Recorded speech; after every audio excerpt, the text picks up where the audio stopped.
Hello and welcome back to the EMDR Doctor podcast. I'm Dr. Caroline Lloyd and welcome to episode 39. It has felt like a very big week this week. I'm not sure exactly why, but the weeks just seem to ramp up in the middle of the year, and I'm not sure if it's my expectations that sort of come crashing down. And as we get to the middle of the year, I start to review how much I've done this year, what I've achieved, and what the rest of the year is going to hold. And the time pressure kind of really ramps up. Anyway, I hope you're feeling a little bit more chill than I am, and coasting along in life a little bit and relaxing. I think that's going to be my task for the weekend coming up. So on the back of last week's kind of metaphorical potty, I was mulling over some more metaphors this week and sharing some with my clients. And this bear hunt one came up just naturally in session.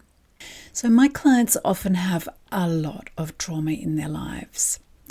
And they've coped with it, often brilliantly over the years, by protective tactics like avoidance. And avoidance, even though it is a fabulous way to be going about daily life, despite the burden of trauma, it can be a little bit of a tricky tactic. It's great for the short term, terrible for the long term.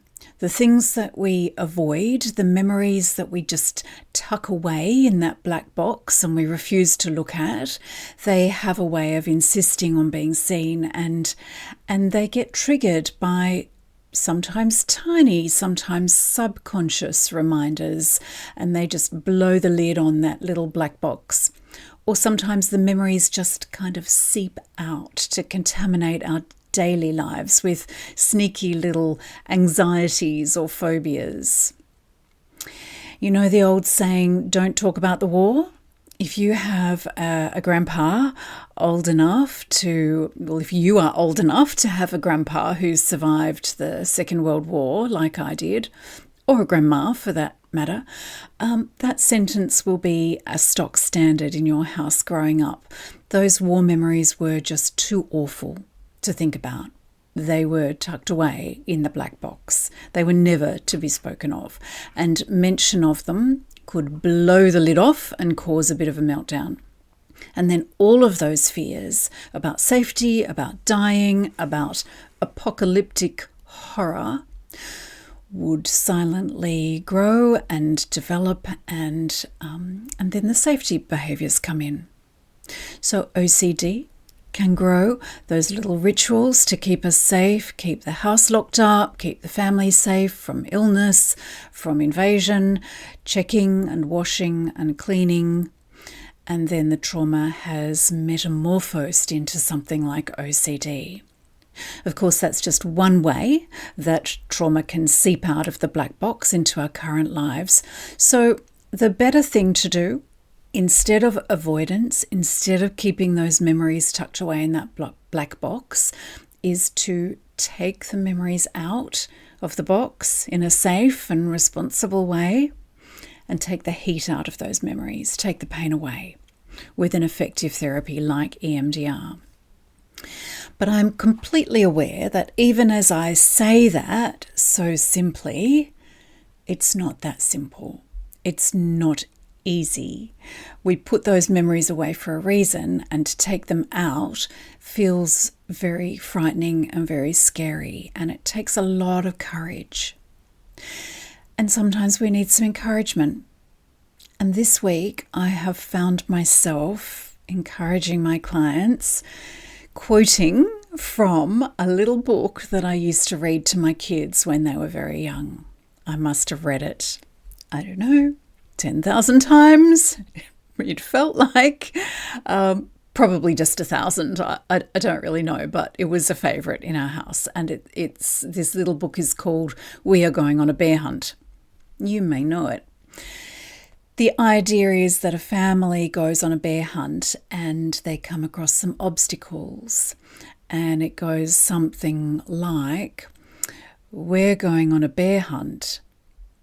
It's a beautiful day. We're not scared.